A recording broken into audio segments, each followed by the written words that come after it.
सूरजपुर नाम के गांव में सिया नाम की लड़की अपने माँ पिताजी के साथ रहा करती थी। उसके पिताजी सुधीर का एक्सीडेंट होने की वजह से वो अपाहिज बन गए थे। सिया की माँ शारदा लोगों के यहाँ काम करके घर का गुजारा किया करती थी। एक दिन सुधीर को बहुत प्यास लगी थी, इसलिए सुधीर पानी पीने के लिए बेड से नीचे उतर रहा था। तभी वो जोर से जमीन पर गिर गया और बहुत जोर से चिल्लाने लगा। उसकी आवाज़ सुन शारदा वहाँ आ जाती है। अजी, आप ऐसे कैसे नीचे गिर गए? आप उठिए। शारदा, मेरे हाथ में बहुत दर्द हो रहा है। मुझे आवाज लगा देते, उठने की क्या जरूरत थी? आखिर मैं कब तक तुम्हें ऐसी तकलीफ देता रहूंगा शारदा, भगवान ही जाने। ऐसा बोलकर शारदा सुधीर को उठाकर बेड पर बिठाती है। शारदा की नजर उसके सर पर लगे जख्म पर पड़ती है। तभी शारदा सुधीर से, आइंदा से आपको कुछ चाहिए तो आप मुझे आवाज दिया करेंगे। मैं यही हूँ और मैं आज से काम पर भी नहीं जाऊंगी, समझे? अगर तुम काम पर नहीं गई तो हम क्या खाएंगे शारदा? सिया जब तक घर पर है तब तक मैं काम खत्म करके घर आ जाया करूंगी और बाद में दिन भर घर में ही रहूंगी। ऐसा कहकर शारदा सुधीर के सर को पट्टी लगा देती है और अपना काम करने चली जाती है। तभी थोड़ी देर बाद कॉलेज से सिया वापस घर आ जाती है। वो घर में आकर अपने पिताजी के सर पर चोट देखकर सिया अपने पिताजी से, पिताजी, ये आपके सर को क्या हुआ? ये चोट कैसे आई? सिया बेटी, मैं पानी लाने के लिए उतरने की कोशिश कर रहा था तो नीचे गिर गया। छोटी सी चोट है बेटा, इतनी गहरी नहीं है। पिताजी, आप खुद का जरा भी ख्याल नहीं रखते। ऐसा कहकर सिया सुधीर के गले लग जाती है और अपनी पढ़ाई करने के लिए चली जाती है। सिया पढ़ाई करके अपने माँ पिताजी के साथ खाना खाने बैठ जाती है। रात के समय उसके मन में विचार आता है, अगर मैं कोई काम करूँ तो माँ को भी मदद हो जाएगी। मैं कल ही जाकर जॉब ढूंढती हूँ। ऐसा मन में सोचकर सिया सो जाती है और दूसरे दिन जल्दी से अपने घर से निकलकर सिया कॉलेज में चली जाती है। कॉलेज खत्म हो जाने के बाद सिया बाहर निकलती है। वो नौकरी की तलाश में इधर उधर घूमती है। तभी उसकी नज़र एक मेडिकल स्टोर पर पड़ती है। उस मेडिकल के सामने एक प्लेट लगी हुई थी। ये देखकर सिया बहुत खुश हो जाती है। सिया उस मेडिकल में जाकर मेडिकल वाले से, अंकल, यहाँ काम के लिए लड़कियाँ चाहिए थी। हाँ, मगर हमें पढ़ी लिखी लड़की मेडिकल पर काम करने के लिए चाहिए। अंकल, मैं यहाँ काम कर सकती हूँ? मुझे सिर्फ आप काम बता देना और मैं कॉलेज में भी जाती हूँ। मैं कॉलेज करके काम पर आया करूँगी। ठीक है, मगर तुम्हें सब काम सीखना होगा। अंकल, आप मुझे सिर्फ एक बार समझा दीजिए, बाद में मैं मेरा काम करूँगी। और हाँ, तुम्हें महीने का 5,000 रुपये पगार मिलेगा। चलेगा अंकल, मैं कल से काम पर आ जाऊँगी। ठीक है। ऐसा कहकर सिया वहाँ से चली जाती है। थोड़ी देर बाद सिया अपने घर आ जाती है। तभी वो शारदा से, माँ, मैं तुम्हारे लिए एक खुशखबरी लेकर आई हूँ। क्या हुआ सिया? आज बड़ी खुश लग रही हो तुम। माँ, मैंने कॉलेज करके जॉब करने का डिसीजन लिया है। इससे तुम्हें थोड़ी बहुत मदद हो जाएगी। मेरी बच्ची, तुम्हें ये करने की कोई ज़रूरत नहीं है। माँ, आज से मैं तुम्हारी थोड़ी मदद कर दिया करूँगी। इससे तुम पिताजी पे ध्यान दे पाओगी। बेटी, तुम्हें ये करने की कोई ज़रूरत नहीं है। माँ, मैंने जॉब ढूंढ लिया है और मैं कल से ही काम पर जाने वाली हूँ। ऐसा कहकर सिया खाना खाकर सो जाती है। अगले दिन सुबह उठकर सिया अपना काम करने घर से निकल जाती है। थोड़ी देर बाद वो मेडिकल में आ जाती है। तभी मेडिकल वाले अंकल से, नमस्ते अंकल, मुझे बताइए क्या काम करना है? तुम्हें जो भी कस्टमर आए उनका नाम और उन्हें दिए हुए मेडिसिन का नंबर लिख लेना है और ये सब हमारे कंप्यूटर में स्टोर करके रखना है। अंकल, आप मुझे सिर्फ एक बार समझा दीजिए, बाद में मैं मेरा काम करूँगी। मेडिकल वाला सिया को डेटा कैसे सेव करते हैं ये सिखाते हैं और थोड़ी देर के लिए घर चले जाते हैं।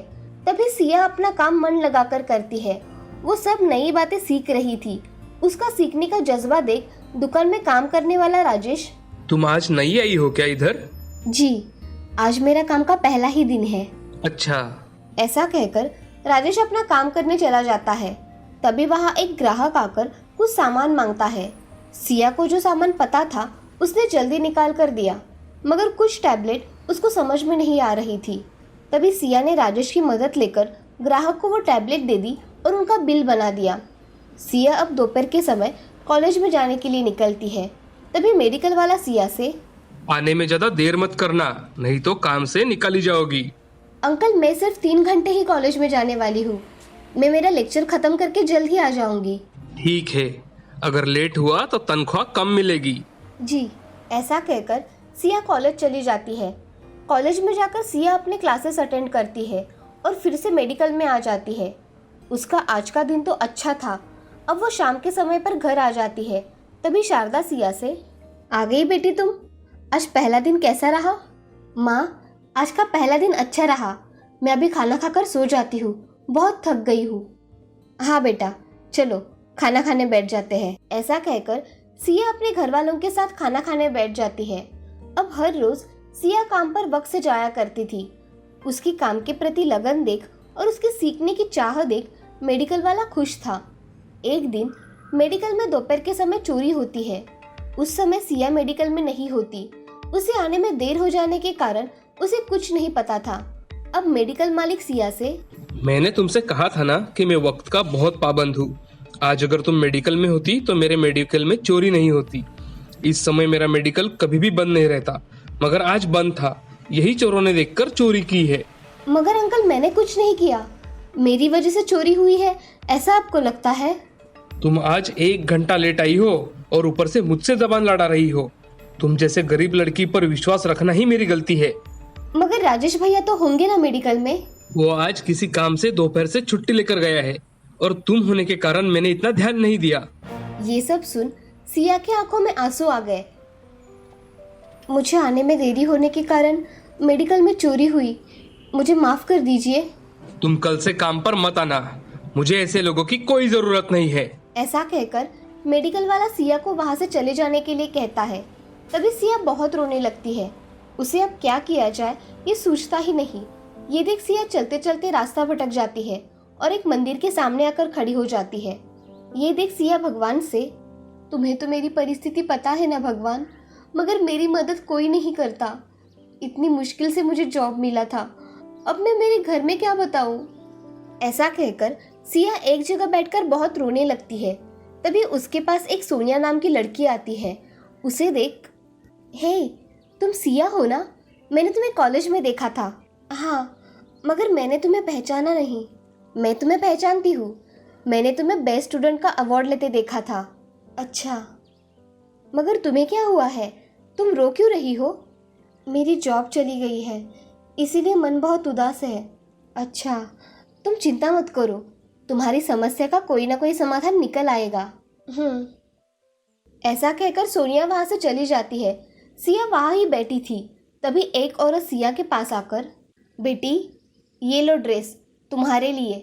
मैं मंदिर में हर दिन दान करती हूँ, ये लो। मैं इसे कैसे ले सकती हूँ? मेरी ओर से तोहफा समझकर रख लो। ठीक है। ऐसा कहकर सिया वो ड्रेस रख लेती है। अब सिया उदास मन से अपने घर चली जाती है। घर जाते ही सिया कमरे में जाकर ड्रेस निकाल कर देखती है तो वो ड्रेस उसे बहुत पसंद आता है। सिया वो ड्रेस पहनकर देखती है। उसके बदन पर वो ड्रेस बहुत ही सुंदर दिखता है। वही ड्रेस पहनकर सिया सो जाती है। उसकी माँ उसे देखने आती है तो सिया को सोता देख उसकी माँ, ये लड़की भी ना बिना खाना खाए सो गई, सुबह जल्दी उठ के उसे खाना दे दूंगी। ऐसा सोचकर उसकी माँ वहां से चली जाती है। अब सिया सुबह उठती है तो वो अपने ड्रेस को देखती है तो उसे वो ड्रेस सोने का दिखाई देता है। वो हाथ लगाकर देखती है तो वो सच में सोने का बन गया था। सिया मन ही मन में, अगर मुझे 1 महीने की तनख्वाह मिल जाती तो मैं घर में दे पाती, मगर मेरी नसीब में तो वो भी नहीं है। ऐसा कहकर सिया फिर से उदास हो गई। अब सिया देखती है कि उसके हाथ में कुछ पैसे आ जाते हैं। ये देख सिया चौंक जाती है, ये पैसे कहाँ से आए? तभी उसकी नज़र उस ड्रेस पर पड़ती है। वो ड्रेस बहुत चमक रहा था। तभी वो अपने हाथ में देखती है तो हाथ में पैसे दिखाई देते हैं। वो बहुत हैरान हो जाती है कि उसके पास पैसे कहाँ से आए। अब सिया फिर से मांग के देखती है, मुझे अभी के अभी कुछ खाने की चीज़ें चाहिए। तभी उसके सामने बहुत से खाने के पकवान आ जाते हैं। ये देख सिया को पता चलता है कि वो ड्रेस कोई साधारण ड्रेस नहीं है, वो जादुई ड्रेस है। तभी सिया वो खाना लेकर अपने माँ के पास चली जाती है और उन्हें सब बात बता देती है। ये सब बात सुन शारदा भी बहुत खुश हो जाती है। सिया उसके हाथ में आए हुए पैसे भी अपनी माँ को दे देती है। तभी शारदा, मेरी बच्ची, तू तो हमारे लिए सच में लक्ष्मी हो। आज तुम्हारी वजह से हमारे घर में इतना कुछ आया है। ये सब सुन सिया के पिता सुधीर, बेटी, हमारे तो भाग ही खुल गए। अब ये पैसे पहले भगवान के सामने रखो। जी पिताजी। ऐसा कहकर सिया वो पैसे भगवान के सामने रखती है और अपना काम करने चली जाती है। उसी दिन से सिया कॉलेज में जाया करती थी और गरीब लोगों की मदद भी कर दिया करती थी। सिया को कोई भी समस्या हो तो वो उस ड्रेस से कहा करती थी और वो ड्रेस उसकी ख्वाहिश जल्द ही पूरी कर दिया करता था। अब एक दिन सिया उस ड्रेस से, हे जादुई ड्रेस, मुझे थोड़ा सा सोना चाहिए था। ऐसा कहते ही सिया के सामने सोने का ढेर बन जाता है और सिया उसे देखकर बहुत खुश हो जाती है। वो सोना लेकर सिया सोनार के पास चली जाती है और सोनार को सोना बेचकर उससे आए हुए पैसों से उसके पिताजी का ऑपरेशन करवाती है। सिया के पिताजी का ऑपरेशन अच्छी तरह से हो जाता है। ये देख सिया और शारदा बहुत खुश हो जाती है। सिया अब उस ड्रेस की सहायता से अपने जैसे गरीब लोगों की मदद कर दिया करती थी। सिया जरूरतमंदों की मदद करके कॉलेज भी कर रही थी। अपनी बेटी की तरक्की देख शारदा बहुत खुश थी। सब जादुई सोना देने वाली ड्रेस की मदद से हुआ था। उसकी सहायता से बहुत से गरीब लोगों की मदद हुई थी। इस कहानी से हमें ये सीख मिलती है कि जिंदगी में कठिन परिस्थितियां बहुत आती हैं, मगर उसका सामना कैसे करना है ये इस कहानी से सीखने को मिलता है। हमेशा दूसरों की मदद करनी चाहिए। सुंदरपुर नाम के गांव में नंदिनी नाम की एक लड़की अपने पिता के साथ रहा करती थी। नंदिनी के पिता शिवराम में खेती का काम करके अपना गुजारा किया करते थे। नंदिनी छोटी थी तभी उसकी माँ चल बसी थी। तब से शिवराम उसकी अच्छी तरह से देखभाल किया करता था। उसकी हर ख्वाहिश पूरी करने की शिवराम की इच्छा थी। एक दिन गांव में चोर घुस आए थे। वो लोगों के घरों में जाकर जेवर, पैसे आदि लूटा करते थे। एक दिन रात को चोर शिवराम के घर पर आए। वो दबे पांव अंदर आ रहे थे। तभी आवाज आने के कारण नंदिनी की नींद खुल गई और नंदिनी उन्हें सिर्फ देख रही थी। चोर घर का सामान इधर से उधर फेंक रहे थे। उन्होंने पैसे और कुछ जवाहरात जमा किए और वो भागने लगे। तभी नंदिनी ने जोर से चिल्लाई, चोर चोर, पकड़ो पकड़ो। उसकी आवाज सुन शिवराम नींद से उठ जाता है। तभी उसे उसके घर में चोर दिखाई देते हैं। वो जल्दी जल्दी में जोर जोर से पड़ोसियों को आवाज देता है, चोर चोर, पकड़ो, हमारे घर में चोर है। शिवराम की आवाज सुन सभी पड़ोसी नींद से उठ जाते हैं। ये सब देख चोर सब सामान लेकर घर के पिछले वाले दरवाजे से भाग जाते हैं। उनका शिवराम पीछा करता है, मगर वो चोर शिवराम को एक पत्थर उठाकर मारते हैं। वो पत्थर शिवराम के सर पर लगने की वजह से शिवराम वही बेहोश पड़ जाता है। ये देख नंदिनी वहां चिल्लाते हुए आती है। तभी सभी चोर वहां से भाग गए थे। अब पड़ोसी आकर शिवराम को अस्पताल में लेकर चले जाते हैं। शिवराम को सर पर लगने की वजह से गहरी चोट आई थी। शिवराम दवाइयां लेकर पुलिस स्टेशन में चोरी की कंप्लेंट करने के लिए जाता है। शिवराम पुलिस से, नमस्ते साहब। नमस्ते, तुम्हारे सर को क्या लगा है? साहब, मेरे घर पर चोरी हुई है। उसी चोरों ने मुझे पत्थर मारकर जख्मी किया है। मेरी कंप्लेंट लिखवा लीजिए साहब। ठीक है, मगर तुमने चोरों का चेहरा देखा है क्या? नहीं साहब, इतनी रात में मैं उनके चेहरे ठीक से नहीं पहचान पाया। ठीक है, जैसे ही हमें पता लगता है हम तुम्हारा सारा सामान ला देंगे। तुम्हारी कंप्लेंट लिखवा दो। ऐसा कहकर पुलिस कंप्लेंट लिखवाकर अपना काम करने चले जाते हैं। शिवराम अपनी कंप्लेंट लिखवाकर घर चला आता है। घर आते ही नंदिनी बहुत रोने लगी और उसके पिताजी से, पिताजी, उन चोरों का कुछ पता चला? उन्हें कब पकड़ने वाले हैं? नंदिनी बेटा, मैंने पुलिस स्टेशन में जाकर कंप्लेंट की है। पुलिस वाले अब चोरों को पकड़ने ही वाले होंगे। जब पुलिस वाले उनको पकड़ेंगे तो हमें कॉल करके बताएंगे। ऐसा कहकर शिवराम अपने कमरे में आराम करने चला जाता है। अब नंदिनी को पता चलता है कि चोर अभी तक पकड़े नहीं गए थे।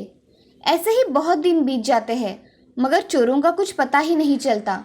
इसीलिए नंदिनी शिवराम से, पिताजी, वो चोर कब पकड़े जाएंगे? मुझे नहीं लगता बेटी कि अब वो चोर पकड़े जाएंगे, क्योंकि अब तक पुलिस वालों ने उन्हें पकड़ लिया होता और अभी तक पुलिस वालों का कोई फोन भी नहीं आया। इसका मतलब पुलिस वालों ने उन्हें नहीं पकड़ा। पुलिस के हाथों वो चोर लगे ही नहीं, वो भाग गए होंगे बेटी। पिताजी, मैं बड़ी बनकर पुलिस अफसर बनूंगी। हाँ मेरी बच्ची, तुम बड़ी बनकर पुलिस अफसर बनना। हाँ पिताजी, मैं पुलिस बनकर चोरों को पकड़ूंगी और उन्हें सजा दूंगी। मैं तुम्हें पुलिस अफसर जरूर बनाऊंगा मेरी बच्ची। ऐसा कहकर शिवराम अपना काम करने चला जाता है। अब नंदिनी उस दिन से बहुत मन लगाकर पढ़ाई करने लगती है। उसकी पढ़ाई की लगन देख उसके पिताजी बहुत खुश हो जाते हैं, मगर घर में चोरी हो जाने के कारण जो कमाया वही खाना पड़ता था। ऐसे ही उन दोनों के दिन बीत रहे थे। कभी कभार उनके खाने के लाले भी पड़ा करते थे, मगर वो दोनों वक्त संभाल लेते थे। अब नंदिनी बड़ी हो गई थी, वो कॉलेज में पढ़ने जाने लगी थी। उसकी पढ़ाई का खर्चा करके शिवराम के पास कुछ भी नहीं बचता था, मगर वो काम करके अपना गुजारा किया करता था। एक दिन शिवराम का रास्ते से जाते जाते एक्सीडेंट हो जाता है। रास्ते के लोग शिवराम को अस्पताल में लेकर चले जाते हैं। तभी पड़ोसी कीर्ति नंदिनी को फोन करके, नंदिनी, मैं कीर्ति बोल रही हूँ। हाँ बोलो कीर्ति, कैसे फोन किया? तुम्हारे पिताजी का एक्सीडेंट हुआ है नंदिनी, तुम जल्दी घर आ जाओ। क्या? मेरे पिताजी का एक्सीडेंट कब हुआ? अभी हुआ है, उन्हें अस्पताल में लेकर गए हैं, तुम जल्दी आओ। हाँ, मैं अभी निकलती हूँ। ऐसा कहकर नंदिनी फोन रख देती है और जल्दी जल्दी घर आने के लिए निकल जाती है। कुछ घंटों में नंदिनी गांव में पहुंच जाती है और वो जल्दी जल्दी अस्पताल में पहुंच जाती है। अस्पताल में उसके पिताजी को देख नंदिनी रोने लगती है। क्या हुआ है पिताजी आपको? ऐसे कैसे हुआ? आप उठिए ना। ऐसा कहकर नंदिनी बहुत रोने लगती है। कुछ घंटों बाद शिवराम को होश आ जाता है और नंदिनी को सामने देख शिवराम बहुत खुश हो जाता है। शिवराम के ऑपरेशन में बहुत सारे पैसे लगने के कारण नंदिनी गांव के जमींदार के यहाँ चली जाती है। नंदिनी जमींदार से, जमींदार जी, मुझे पैसों की सख्त जरूरत है, पिताजी का ऑपरेशन करवाना है, क्या आप मेरी मदद करेंगे? कितने रुपए चाहिए तुम्हें ऑपरेशन के लिए? मुझे 50,000 रुपए चाहिए जमींदार जी। मैं आपके पैसे थोड़े थोड़े करके चुकते कर दूंगी। मैं तुम पर भरोसा करके तुम्हें पैसे दे रहा हूँ। मैं आपके पैसे जल्द ही चुका दूंगी। आपने मेरी मदद की, इसीलिए मैं आपकी जिंदगी भर ऋणी रहूंगी। नंदिनी जमींदार के पैसों से उसके पिताजी का ऑपरेशन करवाती है। अब कुछ दिनों में शिवराम ठीक होकर घर आ गया। नंदिनी अब लोगों के यहाँ काम करके पैसे कमाया करती थी। उसको काम करते देख शिवराम नंदिनी से, नंदिनी, तुम यहाँ लोगों के यहाँ काम क्यों कर रही हो? तुम्हें कॉलेज नहीं है क्या आज? पिताजी, मैं सोच रही थी कि आपकी तबीयत ठीक हो जाने के बाद मैं कॉलेज चली जाऊंगी। मगर बिटिया, तुम्हारी पढ़ाई भी तो उतनी ही महत्वपूर्ण है, ये काम तो होता ही रहेगा। पिताजी, मैंने आपके ऑपरेशन के लिए जमींदार से कुछ पैसे कर्ज लिए थे, उन्हें चुकता करने के बाद मैं फिर से पढ़ाई करने चली जाऊंगी। उसकी बातें सुन शिवराम बड़ी सोच में डूब जाता है। तभी शिवराम नंदिनी से, नंदिनी, तुम मेरी वजह से यहाँ मत रुको, मैं वो पैसे चुकते कर दूंगा। और हाँ, तुम्हें पुलिस अफसर ही बनना है। पिताजी, थोड़े दिन बाद मैं पढ़ाई करने जाने ही वाली हूँ और मैं यहाँ रुककर भी पढ़ाई कर ही रही हूँ। ठीक है, तुमने ठान ही लिया है तो ऐसा ही होगा। ऐसा कहकर शिवराम चुप हो जाता है। अब नंदिनी लोगों के यहाँ काम करके अच्छे रुपए कमाया करती थी। कुछ दिनों बाद शिवराम ठीक हो गया, वो फिर से काम करने लगा था। ये देख नंदिनी बहुत खुश हो गई और दोनों बाप बेटी ने जमींदार का कर्जा सिर्फ 6 महीने में चुकता कर दिया। अब नंदिनी कुछ दिनों बाद फिर से पढ़ाई करने कॉलेज चली जाती है। वहाँ वो पुलिस अफसर बनने की तैयारी भी कर लेती है। अब ऐसे ही दिन बीत रहे थे। कुछ दिनों बाद नंदिनी के पेपर हो गए। नंदिनी अच्छे गुणों से पास हुई थी और उसका कॉम्पिटिटिव एग्जाम में नंदिनी प्रथम क्रमांक से पास हुई थी। ये देख शिवराम बहुत खुश हो गया था। कुछ दिनों बाद पुलिस का सिलेक्शन हुआ। उसमें मैदानी परीक्षा में नंदिनी पात्र हुई और उससे पुलिस अफसर की पोस्ट मिल गई। नंदिनी अपने पिताजी से, पिताजी, मैं आज पुलिस अफसर बन गई, मेरा सपना आज सच हो गया। बेटी, तुमने मेरा सपना आज सच कर दिया, मैं बहुत खुश हूँ तुम्हारे लिए। ऐसा कहकर शिवराम के आंखों में आंसू आ गए थे। उसकी बेटी आज पुलिस अफसर जो बनी थी। नंदिनी उस शहर की सबसे होनहार और होशियार पुलिस अफसर थी, जो हर बुरे काम रोका करती थी और गुनहगारों को सजा देती थी। शिवराम भी अपनी बेटी के साथ खुशी खुशी अपनी आगे की जिंदगी व्यतीत करने लगा था। आज शिवराम की मेहनत रंग लाई थी, उसके कष्टों का फल आज उसे मिला था। इस कहानी से हमें ये सीख मिलती है कि जिंदगी में हमेशा कठिन परिस्थिति का डटकर सामना करना चाहिए।